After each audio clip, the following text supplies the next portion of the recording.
5 states are electing their next governments, but there is little doubt that these results will be seen as an indication of what may happen in the next general elections as well. But these results will also have a significant impact on two political leaders, Narendra Modi and Rahul Gandhi. In all of these states going to polls, there is a direct contest, at least in 3 of them, between the BJP and the Congress. Both leaders have given numerous speeches in each of the 5 states, and very often they seem to be taking pot shots directly at each other. In some cases, their speeches responded to what the other had said just a few hours ago.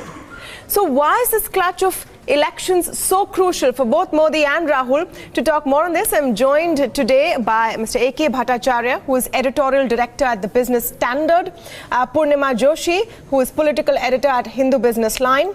Sadanand Dhume is joining us today, resident fellow at the American Enterprise Institute, and Amitabh Tewari, political commentator and strategist, is also on the show today. Welcome to all of you, and looking forward to this conversation. I'm going to start with Mr. Bhattacharya and laying down the basic premise. Is it fair enough to say that these results, whatever they may be, will reflect quite strongly on these two leaders personally as well? Well, I would broadly agree with that assertion, but I will make one small qualification, which is as follows: that yes, if you compare both Rahul Gandhi and Narendra Modi and their stakes in this election, I would say that this is more critical for Rahul Gandhi than for Narendra Modi, for the simple reason that if this is not, in a sense, Congress does not do well in these elections, then I think is bad news for not just Congress, but also for the opposition alliances that is building up. But for Modi, let us say Modi does not do well, which is what a lot of people believe that he would not do well, which is the BJP, he will not do well. What you will see is that he will convert it into as a semi-final, and he will wait for 2019 and treat that as the final. And he will use this, to my mind, as a kind of a stepping stone for launching the kind of strategy that he needs to do to win the final, that is 2019. So it is Rahul Gandhi's election in my view, but it is an election where Modi will definitely be impacted, but he will get another chance in 2019 to redeem himself, so to say. But if Rahul Gandhi, let us say the Congress doesn't do well, then for Rahul Gandhi, it is bad news, bad news. And final point I would make is that if Congress does well in these elections, which is what a lot of people are saying, then I think the question that will come to everybody's mind is what happens to the fate and future of opposition alliance, because a resurgent Congress need not necessarily be good news for opposition alliance. So these are my preliminary comments. Mr. Dhume, would you agree with that? Because it's interesting to look at it in the context of these set of elections, at least Madhya Pradesh, Chhattisgarh, Rajasthan, in 2013, and how the whole Modi wave, was qualified as a reason for the fantastic performance of the BJP then. Wouldn't the converse then be true today? And wouldn't then this signify a waning of that wave? Yeah, I mean, I largely agree with Mr. Bhattacharya's comments. Obviously, there are a few, wrinkles one could add here and there. And one is that even though this is being framed by all of us as a Rahul Gandhi versus Narendra Modi contest, and it certainly has great bearing on both of their futures, you have to remember this isn't a straight presidential context in the way prime minister national elections in India are increasingly framed. Right. I mean, you do have the shadow of Vasundhara Raje falling very heavily in Rajasthan. You have the shadow of 15 years of BJP rule in Chhattisgarh and Madhya Pradesh. You have all kinds of, tactical decisions. Congress, for example, not deciding to put forward a chief ministerial face in both Rajasthan and in any of the states. And I think all of that will, be part of the post-mortem that we do. But the broad points that Mr. Bhattacharya makes are absolutely correct, that first of all, this matters to both, but it matters more to Congress than to BJP. I would add to that, that for Modi, this is important because one of his big assets going into 2019 is this sort of aura of invincibility. If he ends up losing 2 out of the 3 Hindi-speaking states, no matter how the party wants to spin it, this means a major dent in that aura. I actually think it'll be good for the Congress in terms of alliance building, because it'll make them a more viable sort of anchor for the national opposition. But perhaps we can get into that further on in the debate. No, that's an important point, because right now it's not clear how this opposition alliance will look, and maybe it will help the Congress come forward in that. Poornima, let me come to you with the point of what it also says on the leadership skills of Rahul Gandhi, because in 2 of these 3 states there was a clear factionalism. We don't know yet whether that has harmed the Congress or hampered them, or whether the efforts to tide that over have worked. So also a statement on how, as Congress President, Rahul is running his ship. You know, what I have seen, and I've traveled in the 2 states of Madhya Pradesh and Chhattisgarh, is that while we're talking of Rahul Gandhi and Narendra Modi, at the ground, these elections are not about Modi or Rahul Gandhi at all. In fact, there are 2 distinct things that I see here in the state elections, is that they are more about from the BJP side, I would say, there is a stark absence of a meta-narrative that the BJP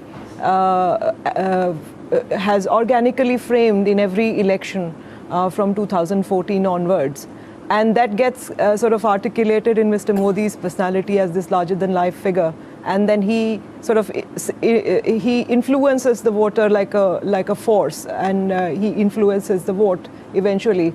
But in these elections, the only meta-narrative that I saw was the farm distress, issues related to livelihood, issues related to Aadhaar-linked benefit transfers, rural economy, the impact of demonetization, all of that at one level, and individual anti-incumbency of the MLAs who are fighting for 15 years in the 2 states that I went to, and the impact of individual chief ministers.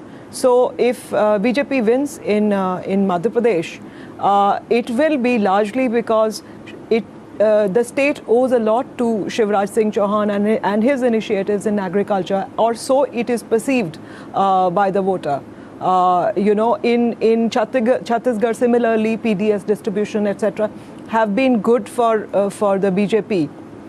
And in Rajasthan, it's largely rural distress combined with the sitting chief minister's lack of popularity. And so Mr. Modi's larger-than-life shadow doesn't loom here in these 3 states where the issues are more localized, and the only big picture that I see here is linked to rural economy.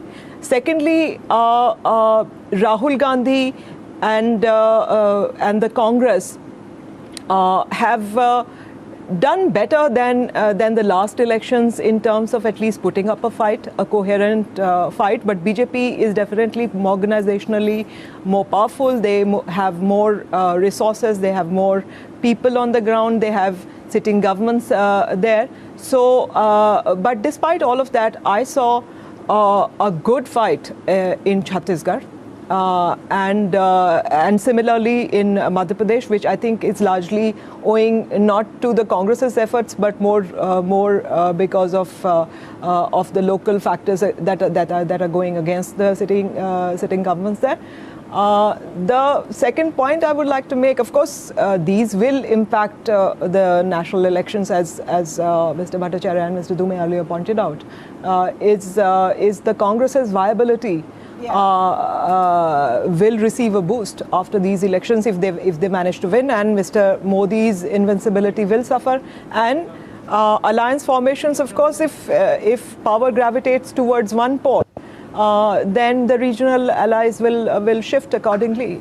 You know, BSP would be an interesting player to watch. in the coming months. Especially Mayawati broke up alliances with the absolutely, Congress. Especially what happens with the Jogi Mayawati combine in Chhattisgarh. Before I come to Amitabh Tewari, we're absolutely not saying that this is a presidential form of elections. There are state issues. Rahul Gandhi and Narendra Modi may not be the reasons people are voting. But conversely, the point that Poornima Joshi is making, that on the ground she found that there were issues. So far, the impression has been that in the last few weeks of campaign, Prime Minister Modi comes, waves his magic wand, talks about a couple of issues, and that pushes the state towards the BJP. That's what we saw in Gujarat. Amitabh, do you think in especially states of Madhya Pradesh, Chhattisgarh, Rajasthan, it is that same dependence on Narendra Modi which continues, and which is why if there is an adverse result for the BJP, that magic wand and the powers of that magic wand will come into question? See, the Modi factor is not that prevalent in MP and CG. I also traveled across the state, and when we did surveys, we did find that the individual chief ministers are pretty strong, and the cadre and the RSS cadre is pretty strong there. The Modi factor, though, is a big factor in Rajasthan. It was a big factor even in 2013 when we say the Modi wave helped BJP to sweep these three states. It was more so in Rajasthan and not these two states. But the crucial thing which is there is that the national elections are just 3 months after this. So whether Modi factor is prevalent, not prevalent, whatever be the result, it will have an impact on the 2019 elections. So if BJP wins, it does give a boost to Modi nationally. It provides an opportunity to Modi to silence his critics and guys who are saying that there will be a hung parliament and he may not come back. It also gives an opportunity to him to show that the Modi Hawa is still intact. I mean, see, whatever said and then if BJP wins, his PR, publicity and media teams will claim credit for these victories. So it is also it will also be a vindication of his policies and programs. He'll say, boss, rural distress and everything is not there at all. And that is all a media construct. Or the narrative will be that despite the rural distress, Modi is the only person who the poor or the downtrodden still feel that can solve the problems, can solve their problems. For Congress, it is a test of acceptability of Rahul Gandhi. Though Rahul is catching up on the survey ratings or the popularity ratings with Modi, there is still a big 20% gap. So first of all, he needs to prove to his cadre that he can get votes and challenge Modi and win elections, and then convince the regional parties that he can lead a Mahagathbandhan. But victory only in Rajasthan will not help, because Rajasthan has a trend of throwing out incumbent governments. Yeah. So Congress needs to win either MP or CG and or Telangana to show that, or to people that all this has happened because of Rahul's popularity, or to try to build a narrative that Rahul led them to victories in these states. Because the 2019 election, while we say that Mahagathbandhan and regional parties will play a role, Congress and BJP are in direct contest not only in these 3-4 states, but across 250 seats across. Yeah. So it also shows the ability of Rahul or Congress to defeat BJP in their own den. So that is very important. Though there have been 15 years of government and people might say... So defeat the BJP in their own den, especially in Hindi heartland states, with relatively strong crop of leaders, at least in Madhya Pradesh and Rajasthan, for the Congress party. So they're well poised to take on the fight. In that case then, Mr. Dhume, let me come to you. Is the bar set higher this time round for the Congress? For example, in Gujarat, just a decent showing was seen as a big boost for the party. That, you know, in Gujarat, they have challenged the BJP and they were reduced to 2-digit figures and couldn't cross 100, etc. Was a big pat on the back at that point for the Congress. This time, Amitabh Tewari makes the point that even winning Rajasthan is not going to be enough to, bring that kind of confidence in the leadership of Rahul Gandhi. No, I agree with Mr. Tewari, but I don't think that the bar, I mean, it depends on how you look at the bar, right? You can say that, the bar is set very high because, look, the BJP is so strong. They've been in power for 15 years in Chhattisgarh and in Madhya Pradesh. But you can also look at it the other way, which is that if you can't get rid of governments that have been sitting in power for 15 years, when you know that jobs have not been created, when you know that demonetization was a disaster, when you know that the sloppy implementation and poor design of GST has affected many small businesses, when you have this sort of, when you, in some ways, you have all the conditions, right? And if you still can't beat them after they've been in power for 15 years running in both of these states, then there's something really wrong with your party. So I don't think it's a particularly high bar. I do think it's very crucial. And one thing we haven't mentioned in this discussion is, which I think is an existential problem for Rahul Gandhi, is that the BJP has successfully turned him into something of a WhatsApp joke. Now, I don't have any particular sympathy for him in this because a lot of it has to do with his own, laziness and failure to fully evolve as a politician under very hospitable conditions when Congress was in power for 10 years. And so now he's fighting with his back against the wall. And frankly, if he does not manage to win at least 2 out of 3, it's only going to deepen the notion that this guy is just not cut out for the role that he seems to have inherited. No, and absolutely, that is being reinforced with the recent example of Rahul Gandhi in a speech referring to a candidate called Kumbh Ram as Kumbhakaran.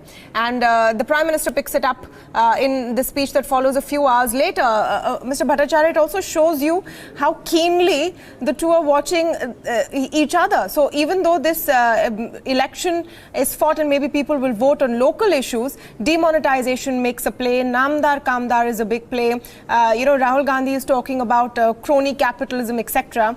So these leaders are talking about national issues from these platforms. No, I agree with what Mr. Dhume said, that for the Congress, if Congress cannot win Madhya Pradesh and Chhattisgarh, it will be a serious comment on Rahul Gandhi's credibility as a leader who can challenge the incumbents at the center. Now, just 2 points I would like to add to this to expand this thesis is that, in these elections, the campaign, there's something that has been noted by some commentators is the relative absence of Mr. Modi in campaigning. Now, the number of rallies Mr. Modi may have been there, but the number of rallies that he was present in all the states is far fewer than what he would normally, he would be there in other state elections in the past. So I think Mr. Modi has deliberately not spent his entire political capital in these elections. Maybe he has done it a little bit in Rajasthan. If you compare the number of rallies Mr. Modi addressed and you compare the number of rallies that Mr. Yogi Adityanath addressed, you will see that Mr. Modi has deliberately kept himself a little away from these elections. And the reason why I say he has done so is because he actually sees that these elections whatever may be the outcome, his real fight is just 3 months away. So he wants to preserve his political capital for 2019 May. Now, it is a very tactical, I think is a strategy on his part to say that I will not spend my political capital now and trying to resist anti-incumbency in this manner and get blown away. Instead, I withdraw my presence a little bit and see it to be, in a kind of, if at all the BJP is defeated, it will not be immediately seen as a Modi defeat, or maybe a defeat of the Modi policies, but not the Modi defeat. And Modi can preserve himself and use his political capital for 2019 elections. Now that's one. And the second thing is, my sense is that I believe that Mr. Modi is built on the Mrs. Gandhi model of leadership. I'm talking about Mrs. Indira Gandhi leadership. Now, I see in this streak that a strong state-level leaders is not necessarily equal to a strong central leadership. Now, I think, in a sense, if BJP does not do very well in these elections, it actually, quite ironically, strengthens Mr. Modi and Mr. Shah within the BJP for the national elections. And I know this will be contested, the statement of mine will be contested, but this is the sense I'm getting that a bad performance of BJP in these state elections will actually strengthen Mr. Modi and Mr. Shah in the 2019 May elections. Well, let me take that theory to the panel. Poornima, any comments on that point? Because it sounds like a situation of, heads I win, tails you lose. Either way, Narendra Modi walks away saying, it's all thanks to me. No, I disagree with Mr. Bhattacharya's last point, that if they lose in Madhya Pradesh and Rajasthan and Chhattisgarh, it might actually strengthen Mr. Modi and Mr. Shah. If the BJP loses these elections, it will be a dent to Mr. Modi's national campaign, because Shivraj Singh Chauhan, let's face it, in the present form that the BJP is operating, Mr. Shivraj Singh Chauhan and Mr. Raman Singh or Vasundhara Raje are not a challenge to Mr. Modi's leadership or Mr. Shah's leadership at all.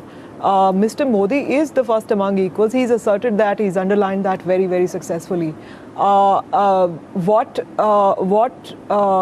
I foresee if the BJP loses these 3 states is the gaining of an alternative narrative for Rahul Gandhi and Mr. Modi's personal, emotive, very personalized campaign will suffer a dent. So I don't think the BJP losing these states strengthen Mr. Modi at all. I think it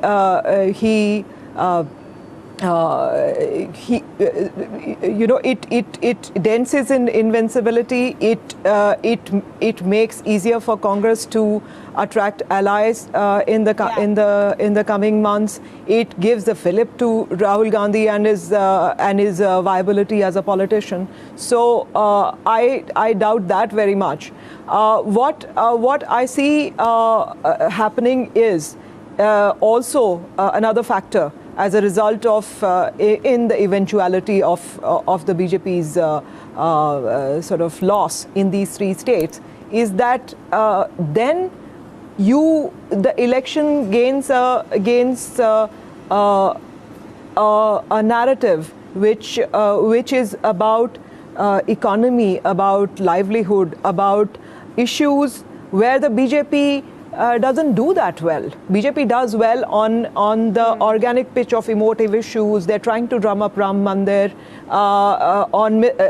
Mr. Modi does well in focusing the election on himself, about himself, on the Gandhis personally. He doesn't do that well when the election becomes about the aggregate of these issues, which are more mundane and routine and linked to livelihood issues. Yeah. Another interesting point maybe worth looking at is the vote shares between the BJP and the Congress in Madhya Pradesh, Chhattisgarh and Rajasthan between 08 and 13.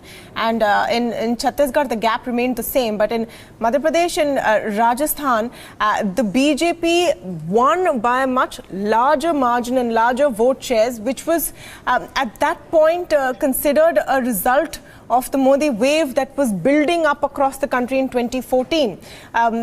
Which is why, Mr. Tewari, any kind of a reversal of those trends would then beg the question, even though there may have been lesser rallies and may not be so much of a Modi factor on the ground, that itself points to the fact that is that impact going down? No, see, of course, I mean, BJP has 62 out of 65 Lok Sabha seats in these 3 states. And any losses here will definitely hamper its prospects in Lok Sabha 2019. Because while there is a strong trend of throwing out incumbent governments in Rajasthan, there is also a trend that whoever wins the state elections wins the Lok Sabha elections there in the state. And BJP has 25 out of 25. So if Congress wins, and then again it goes on to win 20 seats, it is minus 20 seats for BJP. I'll partly agree and disagree with what Mr. Bhattacharya said. Losing in the state elections will strengthen Modi and Shah in the party, but will hamper party's prospects in the Lok Sabha. I disagree with what Poornima ji said about no challenger being available to Modi. If there is a hung parliament, which everybody is predicting, if BJP is 20 or 50 seats short of majority, Shivraj Singh Chauhan, Raman Singh, they have both exceeded Modi's tenure as CM.